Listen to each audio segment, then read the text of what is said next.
Kingdom gospel with Varma YouTube channel ప్రేక్షకులకు మన ప్రభువును రక్షకుడైన యేసుక్రీస్తు నామములో నా హృదయపూర్వక వందనాలు.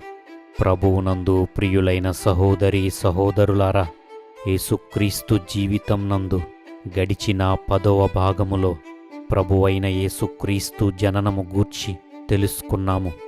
ఆయన పుట్టిన 40వ దినమున ధర్మశాస్త్రము చొప్పున సమస్తమును తీర్చిన పిమ్మట వారు యెరూషలేము దేవాలయము నుండి బెత్లెహేమునకు వచ్చి అక్కడ నివసించారు. 10వ భాగమును మనం ఇక్కడ ముగించాము. అయితే ఈ 11వ భాగములో తూర్పు దేశపు జ్ఞానులు యేసును దర్శించుటను గూర్చి తెలుసుకుందాము. ఈ సందర్భము యేసుక్రీస్తు పుట్టిన 40వ దినము నుండి లేదా కొన్ని నెలల వ్యవధిలోపు వయస్సు ఉన్న కాలంలో జరిగి ఉండవచ్చును. యేసు కేవలము యూదుల మెస్సియ మాత్రమే గాక ఆయన అన్యజనులకు కూడా మెస్సియగా ఉంటాడని సిమియోను సూచించాడు. ఇది త్వరలోనే నెరవేరింది. తూర్పు నుండి వచ్చిన జ్ఞానుల ద్వారా అది ప్రత్యక్షమయ్యింది. యూదయ దేశపు బెత్లెహేములో యేసు పుట్టిన పిమ్మట తూర్పు దేశపు జ్ఞానులు వచ్చారు.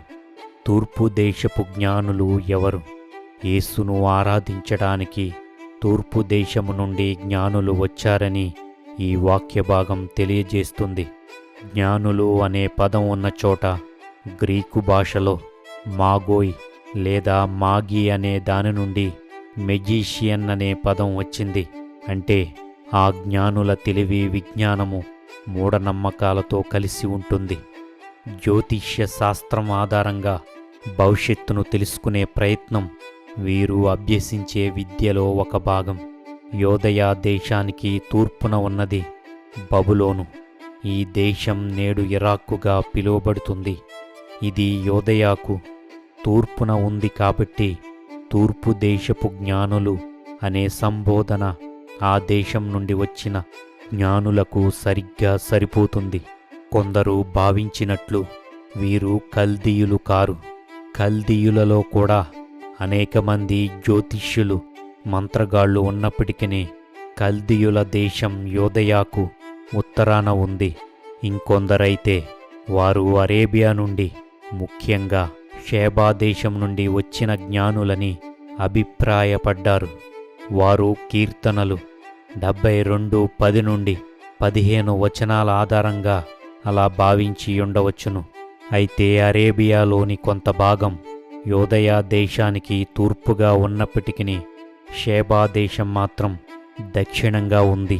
షేబా దేశపు రాణి దక్షిణ దేశపు రాణి అని సంబోధించబడడం ఇందుకు ఆధారం. యూదుల రాజుగా పుట్టిన యేసును దర్శించటానికి వచ్చిన జ్ఞానులు తూర్పు దేశము నుండి వచ్చారని మత్తయి తెలిపాడు. కాబట్టి వారు యోదయాకు తూర్పున ఉన్న బబులోను పరిసర ప్రాంతాల నుండి వచ్చిన వారే అని మనం తేల్చి చెప్పవచ్చును. యూదుల రాజును గూర్చి తూర్పు దేశపు జ్ఞానులకు ఎలా తెలుసు? యేసుక్రీస్తునకు ముందు 600 సంవత్సరాల క్రితం బబులోను రాజైన నెబుకద్నెజరు యెరూషలేము మీదకి దండెత్తి యూదులందరినీ చెరగా తీసుకుని వెళ్ళాడు. చెరకాలం ముగిసిన తర్వాత కోరేషు పరిపాలనా కాలంలో కొందరు, దర్యావేషు పరిపాలనా కాలంలో కొందరు యూదులు చెర నుంచి విడుదల చేయబడ్డారు. ఇలా చెర నుండి విడుదల చేయబడిన యూదులందరూ తమ సొంత దేశానికి వెళ్ళలేదు. కొందరు బబులోనులో నిలిచిపోయారు. ఎస్తేరు గ్రంథములో మొర్దెకై ఎస్తేరును గూర్చి మనం చాలా సందర్భాలలో చదువుకున్నాం. వారు అక్కడే నిలువబడి ఉన్నప్పుడు వారిని చంపడానికి హామాను చీట్లు వేయడం వంటి విషయాలు మనకు తెలిసినవే. అంటే నెబుకద్నెజర్ చెరకు తీసుకువెళ్ళిన యూదులందరూ తిరిగి తమ దేశాలకు రాలేదు. అలాగే దానియేలు రాజునకు కళ మరియు కలభావము చెప్పడం వలన షద్రకు, మేషాకు, అబేద్నెగో అను వారిని బబులోను సంస్థానం మీద విచారణకర్తలనుగా రాజు నియమించాడు. ఇలా చెరలోనికి వెళ్ళిన యూదులు బబులోనులో వివిధ హోదాలలో ఉన్నప్పుడు వారితో పాటు ధర్మశాస్త్రం, ప్రవక్తల గ్రంథాలు వారి చేతుల్లోనే ఉన్నాయి. ఆ ప్రవక్తల గ్రంథాల్లో ఉన్న విషయాలు యూదుల ద్వారా బబులోనీయులకు తెలిసే అవకాశం ఉంది. చెరలోనికి వెళ్ళిన యూదుల మనసుల్లో ఒక ఆలోచన ఉంది. మా చెరకాలం ముగిసిన తరువాత మేము మరలా మా దేశానికి వెళతాము. మరలా మాకు ఒక రాజు నియమింపబడతాడు. మరలా మా పరిపాలన వస్తుంది అనే ఒక నిరీక్షణ ఉంది. దీనికి దానియేలు మాటలు బలపరుస్తున్నాయి. దానియేలు 9:24 ప్రకారం తిరుగుబాటును మాన్పుటకును, పాపమును నివారణ చేయుటకును, దోషము నిమిత్తము ప్రాయశ్చిత్తము చేయుటకును, యుగాంతము వరకు ఉండునట్టి నీతిని బయలుపరచుటకును, దర్శనమును ప్రవచనమును ముద్రించుటకును, అతి పరిశుద్ధ స్థలమును అభిషేకించుటకును, నీ జనమునకును పరిశుద్ధ పట్టణమునకును 70 వారములు విధింపబడును. వారము అనగా ప్రవచన సందర్భానుసారముగా చూస్తే 7 సంవత్సరాలు. 70 వారములు అంటే 490 సంవత్సరాలుగా అర్థం చేసుకోవాలి. యెరూషలేమును మరలా కట్టించవచ్చుననే ఆజ్ఞ బయలుదేరిన సమయం మొదలుకుని అభిషిక్తుడగు అధిపతి వచ్చు వరకు 7 వారములు పట్టునని స్పష్టముగా గ్రహించుచున్నాము. ఈ ప్రవచన వాక్కులను యూదులు బబులోనీయులతో పంచుకున్నారు. యూదులు ఒక రాజు కోసం ఎదురు చూస్తున్నారని బబులోనులో ఉన్న జ్ఞానులకు పుట్టిన ఆ శిశువే యూదుల రాజని జ్ఞానులకు ఎలా తెలుసు? ఆ రాజు వచ్చినప్పుడు ఎలా గుర్తుపట్టాలి అనే దానికి ప్రవచన వాక్యం యూదులకు ఈ విధముగా తెలియజేసింది. సంఖ్యాకాండము 24వ అధ్యాయము 17వ వచనం ప్రకారం, ఆయనను చూచుచున్నాను గాని ప్రస్తుతమున్నట్లు కాదు, ఆయనను చూచుచున్నాను గాని సమీపమున ఉన్నట్లు కాదు. నక్షత్రం యాకోబులో ఉదయించును, రాజదండము ఇశ్రాయేలులో నుండి లేచును. అయితే ఈ ప్రవచనం కేవలం దావీదును గూర్చి మాత్రమే అని కొందరు భావిస్తూ ఉంటారు. ప్రభువునందు ప్రియులైన సహోదరీ సహోదరులారా, దేవుడు బయలుపరిచిన కొన్ని ప్రవచనాలలో త్వరలో నెరవేరబోయే భవిష్యత్తు ఉంటుంది. దీర్ఘకాలంలో నెరవేరబోయే భవిష్యత్తు ఉంటుంది. ఉదాహరణకు యెషయా 7వ అధ్యాయము 14 నుండి 17 వరకు వ్రాయబడిన ప్రవచన వాక్యమే ఇందుకు నిదర్శనం. కన్యక గర్భవతి అయి కుమారుణ్ణి కనును. ఇది సుదీర్ఘకాలంలో యేసుక్రీస్తులో నెరవేరబోయే భవిష్యత్తు. అలాగే ఆహాబు మీదకు ఆషూరు రాజు ద్వారా దేవుడు రప్పించే శ్రమ దినాలను గూర్చి త్వరలో జరిగే భవిష్యత్తును తెలియజేశాడు. ఒకటి సుదీర్ఘకాలంలో నెరవేరింది, రెండవది అతి తక్కువ కాలంలోనే నెరవేరింది. కేవలం దావీదు సింహాసనాన్ని స్థాపించడం లేక యోదయాను దావీదు కొరకు సిద్ధపరచడం మాత్రమే దేవుని భవిష్యత్ ప్రణాళిక కాదు.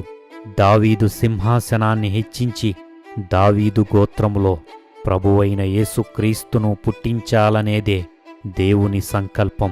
మరొక విషయం ఏమిటంటే, దావీదు జన్మించినప్పుడు ఎలాంటి నక్షత్రం ఆకాశమందు సూచన ఇవ్వలేదు. ఏ జ్ఞానియూ కూడా దావీదు జన్మించినప్పుడు సందర్శించటానికి రాలేదు. కేవలం ప్రభువైన యేసుక్రీస్తు జననానికి మాత్రమే నక్షత్రం ఆకాశమందు వెలసింది. ఆ నక్షత్రాన్ని అనుసరిస్తూ ప్రభువైన యేసును సందర్శించటానికి జ్ఞానులు వచ్చారు. కాబట్టి ఈ సందర్భాలన్నిటినీ పరిశీలించిన పిమ్మట సంఖ్యాకాండము 24వ అధ్యాయము 17వ వచనంలో చెప్పబడిన ప్రవచన వాక్యము దావీదును గూర్చి మాత్రమే కాదు, దావీదు వంశంలో నుండి రాబోయే ప్రభువైన యేసుక్రీస్తునకు కూడా వర్తిస్తుందని భావించవచ్చు. బిలాము బాలాకుతో చెబుతున్నాడు, ఆయన వచ్చేది ఇప్పుడు కాదు, ఆయన దూరముగా ఉన్నాడు. నక్షత్రం యాకోబులో ఉదయిస్తుంది, నక్షత్రం ఇశ్రాయేలీయులలో నుండి లేవబోతుంది అని అన్నాడు. యూదుల రాజు వచ్చినప్పుడు, యూదులు ఎదురు చూస్తున్న వాగ్దానపు మెస్సియ వచ్చినప్పుడు ఆకాశములో నక్షత్రం ఉదయిస్తుందని యూదుల ద్వారా బబులోనులో ఉన్న జ్ఞానులకు తెలిసింది. యూదుల రాజు వచ్చినప్పుడు ఆకాశమందు ప్రత్యేకమైన నక్షత్రం ఉదయిస్తుందని యూదుల ప్రవచన వాక్యాల ఆధారంగా జ్ఞానులు ఆ నక్షత్రాన్ని వెంబడిస్తూ యోదయ దేశానికి వచ్చారు. ఇలా నక్షత్రం ద్వారా యూదుల రాజు పుట్టుకను నిర్ధారించుకోవడం బట్టి జ్యోతిష్య శాస్త్రానికి ఎంతో కొంత సమర్థన బైబిల్ నుండి లభించినట్టే అని కొందరు పొరబడుతుంటారు. ఇక్కడ మనం గమనించాల్సిన విషయం ఏమిటంటే, ఒక జ్యోతిష్యుడు ఒకడు పుట్టిన సమయాన్ని బట్టి అతని నక్షత్రం ఏదో తెలుసుకుంటారు తప్ప నక్షత్రాన్ని చూసి ఒకడు పుట్టాడని నిర్ధారించరు. వారి అంచనాల కొరకు నక్షత్రాలను పంచాంగంలో చూస్తారు తప్ప ఆకాశము వైపు చూడరు. కాబట్టి ఇది దేవుడు తాను ఎన్నుకున్న కొందరు అన్యులైన జ్ఞానులకు మెస్సియ పుట్టుకను తెలిపే ఒక సూచనగా ఆకాశములో ప్రత్యక్షపరిచిన ఒక వింత నక్షత్రమని అర్థం చేసుకోగలం. తూర్పు దేశపు జ్ఞానులు యూదుల రాజు దగ్గరకు రావలసిన అవసరం ఏమిటి? యూదుల రాజు యూదులకు మాత్రమే పరిమితమని తలంచి ఉంటే తూర్పు దేశపు జ్ఞానులు ఈ భారమైన ప్రయాణమునకు సిద్ధపడవలసిన అవసరం లేదు. యూదుల రాజుగా పుట్టిన మెస్సియ ద్వారా సర్వజనులకు రక్షణ వస్తుందని నమ్మితే తప్పక ఆయనను పూజించాల్సిందే. ఈ గొప్ప విశ్వాసం అన్యజనులైన ఈ జ్ఞానుల హృదయాలలో దేవుడు పుట్టించాడు. దీనికి నిదర్శనం బబులోనులో దేవుడు యూదుల ద్వారా జరిగించిన కార్యాలే. మొదటిగా నెబుకద్నెజరునకు కలిగిన దర్శనమును బబులోను సంస్థానములో ఉన్న శకునగాండ్రును, గారడీ విద్యగలవారు, మాంత్రికులు, జ్ఞానులు అనుకున్నవారు ఎవరూ చెప్పలేక ప్రాణభయంతో ఉన్నప్పుడు దేవుని వలన కటాక్షం పొందిన దానియేలు కళ మరియు కలభావం చెప్పటం బబులోనియులకు దేవుడు చూపించిన ఒక అద్భుతం. ఇక రెండవది, నెబుకద్నెజరు నిలువబెట్టించిన ప్రతిమకు మ్రొక్కనందున షద్రకు, మేషాకు, అబేద్నగో అను ముగ్గురు యూదులను వేడిమిగల మండుచున్న అగ్నిగుండములో పడవేశెను. ఇక్కడ దేవుని అద్భుతం ఏమిటంటే, వాళ్ళని అగ్నిగుండంలో పడవేయడానికి తీసుకుని వెళ్ళిన వారు కాలిపోయారు గాని అగ్నిగుండంలో పడవేయబడిన ముగ్గురు కాలిపోలేదు.